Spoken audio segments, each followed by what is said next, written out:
Awesome. Beautiful. So that is the lecture portion.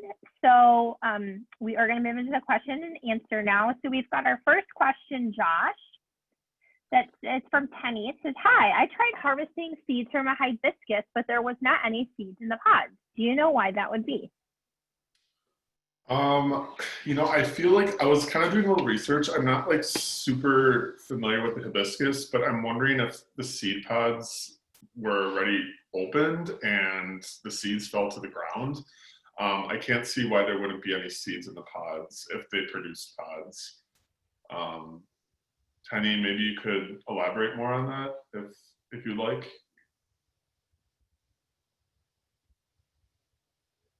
Feel free to unmute yourself, Tenny.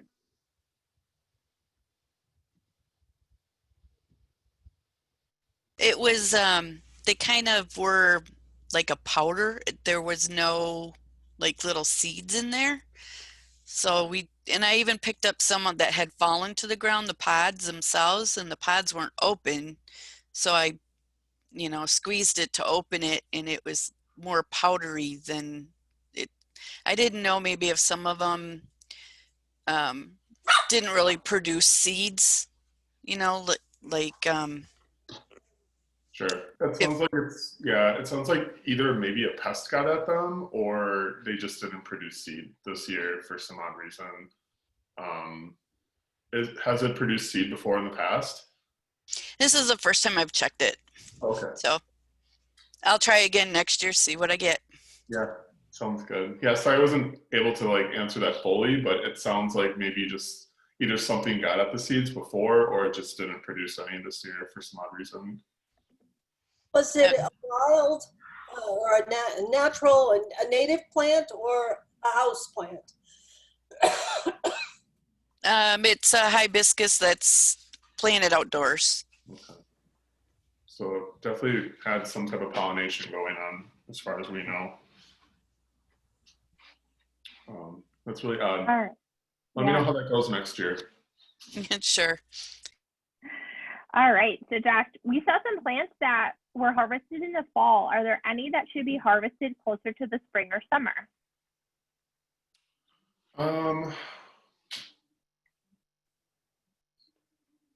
Let's see. Actually, I would have to say some of the early spring blooming plants like Geum triflorum, which would be prairie smoke. Those are readily available for collecting in the spring.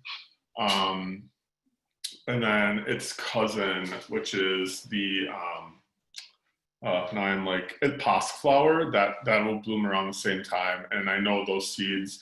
I'm sure you're familiar with prairie smoke. They're once they bloom, they get this smoky seed head, and they literally just like deteriorate and fall off of the flower. So that's a really good one to collect. I'm trying to think.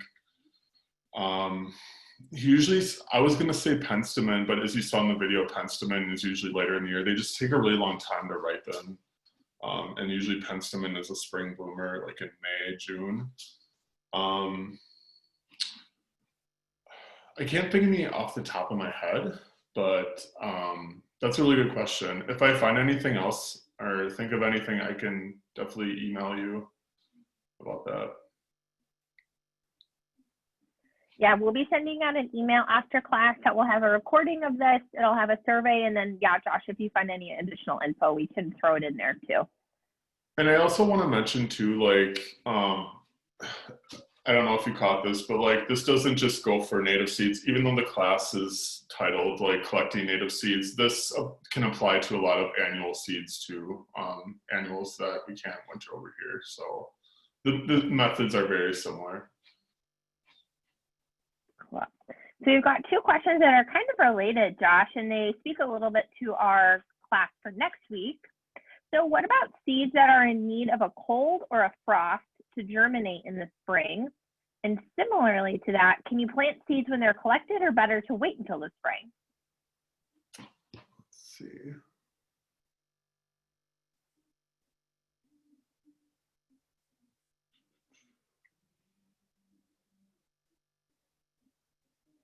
Where is that question, Elon? Sometimes I like to read it myself too.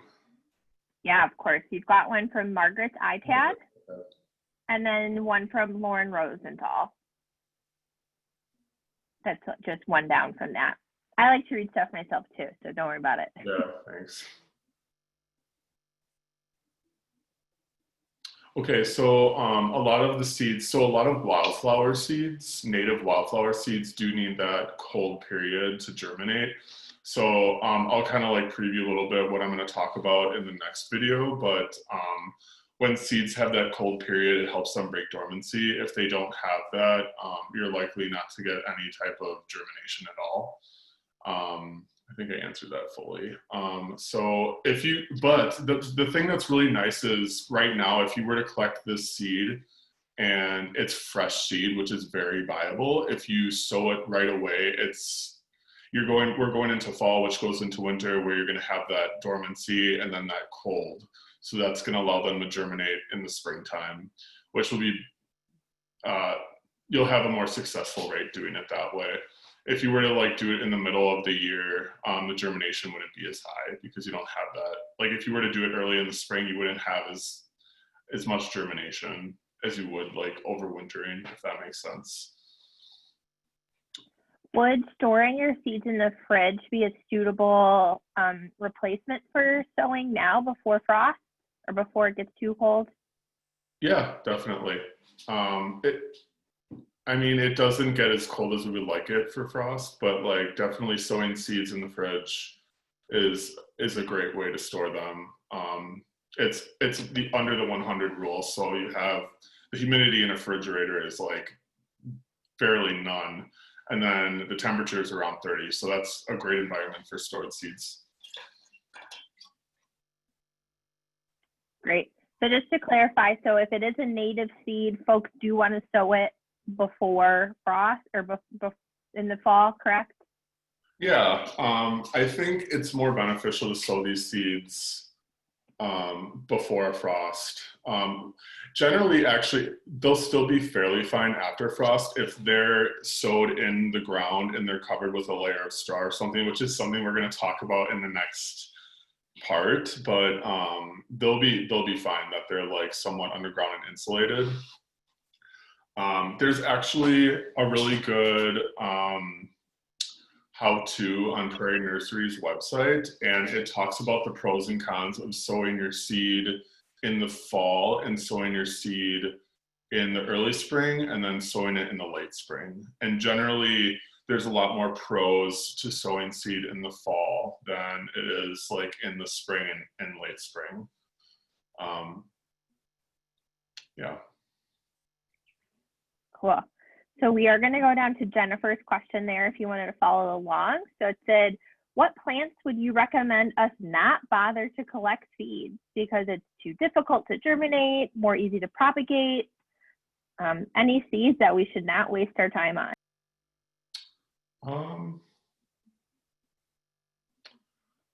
Okay, so some plants, I know the Monarda punctata in the video is a really good example. So we actually purchased 5 plants 2 summers ago, and they reseeded themselves in that dry bed, and it was literally just full of Monarda punctata this year that all bloomed.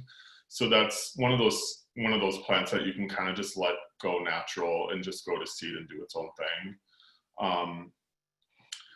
Let's say, I know another really important one is Baptisia, actually another one I covered in the video. That one's kind of difficult to, I want to say, grow in a container and then transfer or like move to a larger container. They don't like their roots disturbed. So if you do sow Baptisias, it's really good to sow them directly into the ground. Or if you are looking to sow them by seed, sowing them in a larger container so there's less root disruption when you do plant them into the ground is what's really important. I know a lot of pea family plants don't like their roots disturbed, and I think a lot of that is because most of them put out a taproot, which is really beneficial to their survival with drought, full sun, really, really extreme conditions.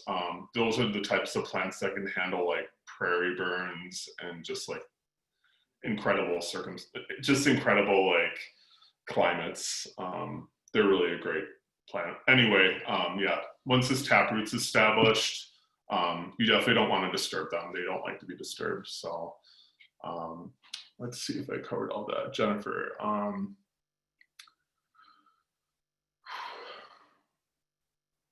Let's see. Another annual that we have here that reseeds readily that you really don't have to worry about collecting seed from is Verbena bonariensis, which is fairly common. It gets about 3 to 4 feet tall. It's purple. They're all over Holbrook. We had them in our meadow this last year, our prairie, should I say, but I'm actually cutting them before they go to seed because I don't want them to go to seed anymore. They just kind of take over. But those are some really nice plants that actually, like, if you want them, they're really beautiful. I just didn't want them in that space. But if you're looking for something to kind of naturalize like that, you don't have to really worry about collecting their seed. They'll just kind of go to seed themselves. I have those, yeah. They are. Is there any other questions that you had about collecting seed, or is there something more specific that you're looking for or like wanting to know? No? Okay. Good. We'll go down to Mary's question then, Josh, about how do you know when the seeds that you are drying on paper are dry? I think it just kind of goes back to when you harvest them right directly from the plant. When the seeds are blackened, brown, they're hard. And then just looking even at the capsules that they're in, the capsules are like dried out and almost kind of turned to like, you know, they just disintegrate. That's when you know that they're completely dry. And that's a really good question because we never want to store seeds that are like, have any type of moisture left in them or any type of, it's just like very susceptible to mold. And then all that time you took to collect your seeds and store and everything, and then you find out that they're moldy, and that's like really, you feel very defeated after that. So just looking for the brown, the dried, the hardened seeds is when you'll really know. They'll be blackened and hardened. And Josh, what was the full name of that verbena that you were talking about that takes over? Sure. I'll actually write it in the chat. Yeah. I never planted it, and it somehow wound up in my garden. So Yeah, I just want to make it's sure. pretty.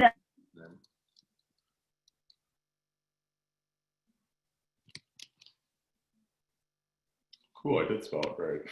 I guess I'm getting better at my Latin every day.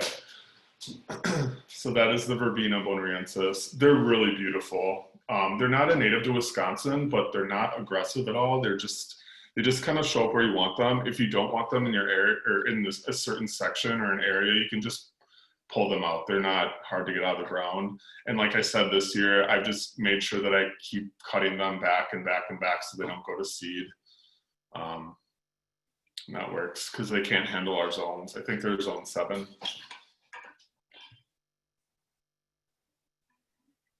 Well, any other questions that folks want to pop into the chat with? And some of them can be like open-ended or open. It doesn't have to be with seeds. Don't feel like you just have to talk about seeds. If you have any other questions, I'm happy to answer those too.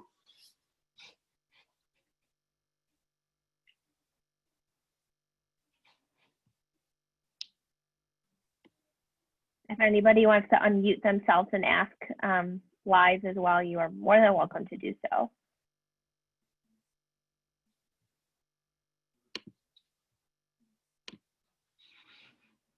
Has anyone harvested seeds before from their own gardens or collected any annual seeds and been really successful with growing them? Yeah.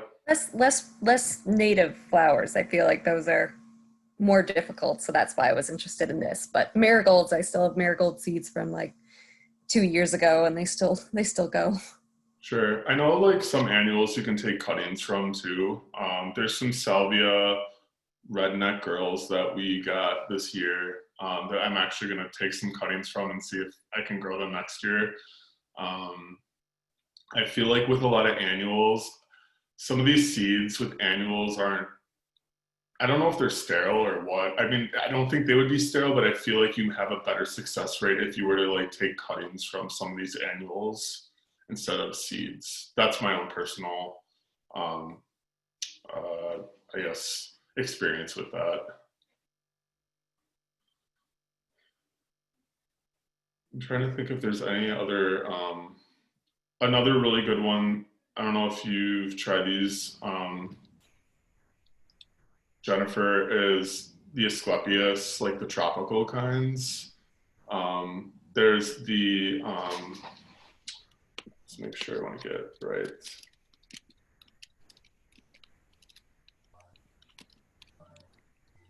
It's the tropical milkweed. Kira Sava, I'll just put it in here in the chat. I can't speak Latin really well.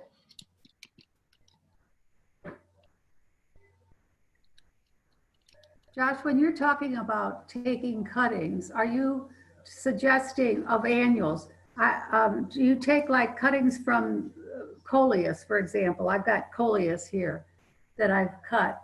Let me see if I can hold it up. Yeah. And put them in root. Do you mean by cutting them and rooting them in water or what? Sure, yeah, you can do that. I know there's some other methods where you can, you know, leave a few stalks above the ground, or should I say cut them back to the ground, almost to the ground, maybe a couple inches, and then just bring them in. I guess that's my way of saying cutting. Oh, okay. Not just storing them in your garage or something over winter, just so it doesn't get super cold if the garage is somewhat insulated. I think a lot of people have tried that method before, which is saving some of their annuals. I know we do that with our geraniums a lot of the time too. Mm-hmm. Okay. So with your geraniums, you cut them way back, you mean, and then dig it up? Right. Oh, okay. Yes. I know, like, if sometimes they can get really leggy if we winter them over. Yeah. So I usually just like cut them back, and then once things warm up outside, I'll bring them back outside. Right. But Jennifer, I was talking about the Asclepias tropical milkweed. That's a really nice one that also kind of reseeds readily. And there's a yellow version too. We actually had some popping up in the garden this last year. Another one is Cleome, spider flowers. Those can reseed readily. Those are fairly easy to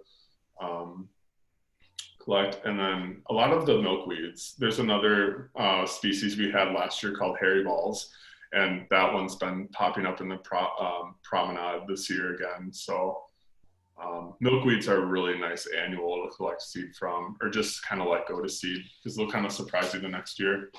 So I guess that a follow-up question, just since milkweed, you know, disperses so well, the best way to get it to seed where you want it to seed?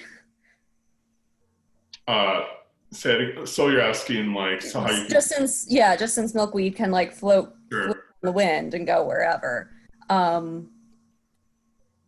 Yeah, just my problem with especially the common milkweed is the flopping over in areas that it's hard to contain. So I would love to have a spot that's just a milkweed kind of spot so they can all hold each other up. But I guess what's a good way to contain milkweed from going everywhere? I think just like from the video, using those organza bags, just containing them before they break open and the seeds go everywhere, or just, you don't want to cut them too early because you want the seeds to ripen. You want all the nutrients to go into the seeds. That's another really important thing to do, is not cutting your seed capsules off before they're done ripening. But I would suggest just putting either like the organza bag over it so you can collect them before they go anywhere else. I just really discovered those actually a few weeks ago, and I thought they were really interesting and a really good way to do a lot of things, you know, keep from pests getting in, they can dry out, and they don't fall to the ground, or they don't fly off somewhere else, especially as, you know, milkweeds.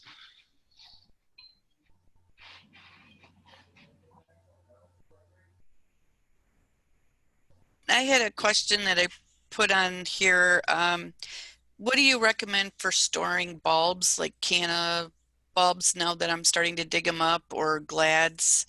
Do you put them just in a box and layer them with peat, or what's the best?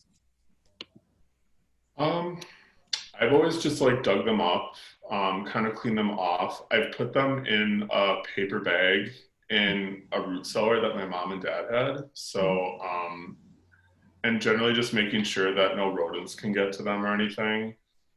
That's one thing that I just kind of dealt with bulbs, storing our bulbs in containers over the winter, is just making sure that rodents don't get into them. But, you know, when you cut the foliage back, just leave it like a couple inches above the ground and then get rid of the soil. You can rinse off the soil so they're like really cleaned off, so there's nothing really remaining on the bulbs. But like I said, just storing them in a dry, cool, dark place in a paper bag is probably your best bet. Is there a method that you've tried before? I just usually throw them in a box or something and then just put them in the basement till spring. And it's been working for you? Yeah, for the most part, I guess. Some of them don't seem like they grow very well the next year when I do that. So I just trying to be a little more careful, I guess. Okay. Yeah. Yeah, that's the method I've always used. I know some of them can really get, you know, you have a lot of bulbs, they grow over the season. So I know you can kind of split them up too. Maybe, you know, kind of get rid of this large cluster so there's more air circulation. So there's less chance of like molding or something, or just dividing them. So, you know, it's like any plant, you know, if it gets so large, like an iris or something, it'll start to crown. But I'm thinking with the same thing with Canna bulbs, like if they're so like together and there's so many of them, just splitting them up can really increase your chances of bloom when it's like its own plant again, if that makes sense. It kind of strengthens the plant again where it's its own thing. Yeah, that makes sense. Thank you. Yeah, you're welcome. Yep. Josh, I have a question. You and I planted a lot of native plants. Josh is my son. Anyways, we planted 2 big sections of native plants this year. So obviously the native plants that we planted, we just leave them go for the rest of the winter. And then springtime, obviously at that time, it'll probably will drop their seeds and be germinating early spring. So then you can clean everything up after that, correct? Right.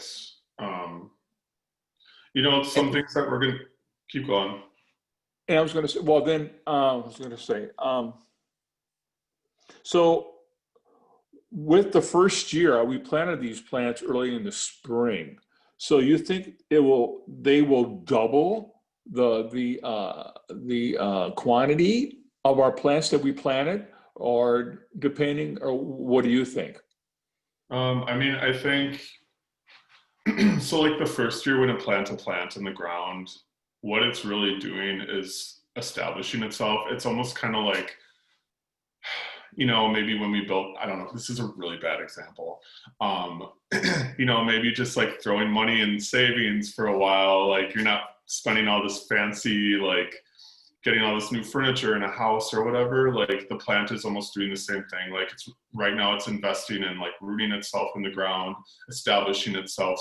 So then in the next, you know, decades even, it will be strong and know that it can survive in that spot. And that's when you really see it grow over the course of the next couple of years. So right now, I think what the plants are doing, since they're newly planted, they're really establishing their roots in the ground. And then in the next few years, you'll really see them take off. Do I need to, after late fall here, do I need to mulch? Just put like dried up leaves or leaves in there to protect the new seeds that might propagate in the spring and kind of protect them for the winter? I think they'll be fine. I mean, you already have leaf mulch down, so I think the seeds will kind of find their way like underneath the leaf mulch and everything. I think it'll be fine. I don't think you really need to worry about the mulching. I'm going to cover a mulching lecture later on in the series. It's the 3rd one, so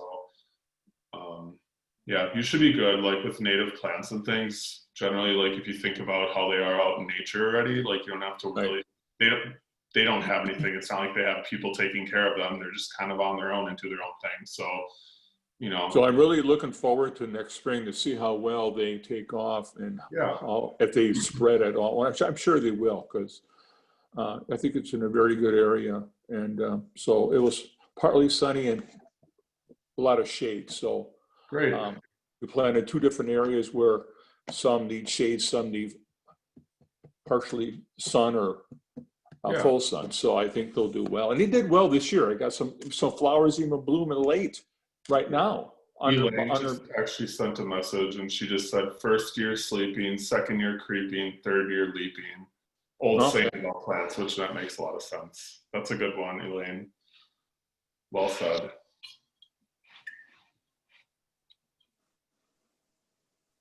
It's just too bad I didn't plant these long ago than Oh, the well, perennials there's and always- annuals, because I think for me somewhere. personally, I don't, yeah, I like the native plants because first of all, I have to worry about them. You know, Yeah. they're there and I have to worry about them. Just take care of them, water them if they need to be watered. And that's all. Just let them go. Just Yeah. let them go. Are there any other questions or any thoughts from anyone? Yeah, I have a question. It's kind of like what Carolyn was talking about. But I have like my patio, so I have a lot of container pots. I mean, not that they're expensive to get coleus for next year, but would I be able just to cut them back and put them in the storeroom or something and keep them in the soil in my pot? And they might come out same as next year, or if they came out stronger, then I might put them in a bigger pot the following year. But I mean, I have like geraniums and coleus and some other ones. Or is it worth keeping, or? Ooh, I say you could honestly just like cut them back and just bring them inside. I don't know if you want to keep them in store. I don't know how cold your storage is, because coleus is pretty finicky with cold. I know they do not like cold at all. So Well, it's just going to be like, I have an underground garage storeroom, so it's probably going to be kind of warm. I didn't know if that's too warm for it. I think you'll be fine. I say just cut them back, because if you leave out, I think it might get leggy if you just leave the old foliage up. But Yeah. I would just cut them back, keep them watered. Don't water them all the time. Just make sure that the soil stays somewhat moist. I guess it can dry out, because I know coleus can handle the dry, But I should be watering them like during. if they get like super dry, I would water Okay. them. I wouldn't like water them regularly or anything like Okay. that. Right. Just so they don't completely dry out and totally croak. Kind of thing. Okay. Yeah. Thank you.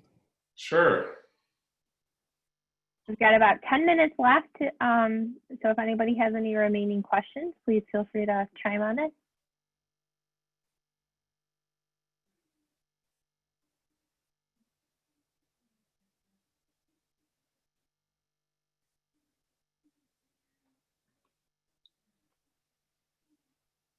All right, I think that's our sign. If you do have any additional questions, please feel free to shoot us an email. You can give us a call. Like I said, we will be sending out an email after class with a recording of this video, and then some more of that information. I have one more question.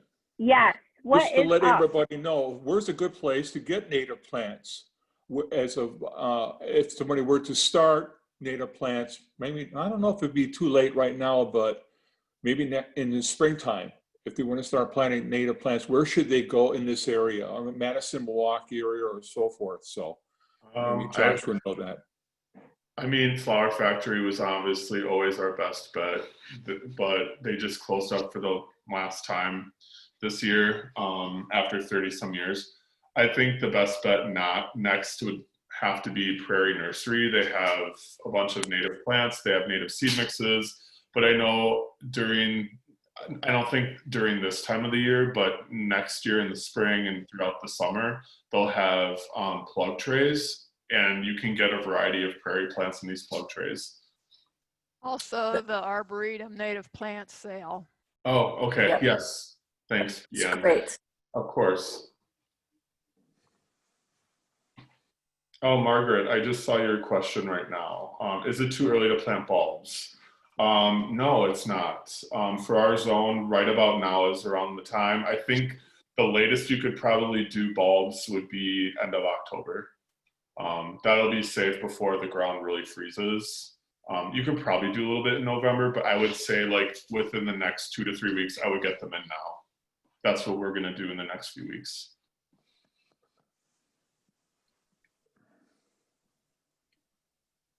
Well, thank you, everybody. I would also just not be able to live with myself if we did not thank Colin. Colin is our programs apprentice at the Garden and our resident young person. So I know you all think that Josh and I are super young, but we still don't even understand all this technology stuff. So Colin is really the brains behind the operation. So thank you to Colin. Big applause. Yes. And so, yeah, so like Josh said, our next session is the same time, next week, Thursday, 6:30. We'll be talking about how to actually sow a meadow with those native seeds or with the seeds that you collect. So please, if you're not registered, go ahead and register for that. Otherwise, we'll see you then, and we will be in touch shortly. Happy gardening, everybody. Thank you. Thank you. Thanks for coming. Thank you. Bye. Good to see everybody. Happy Thank frost you. tonight, maybe.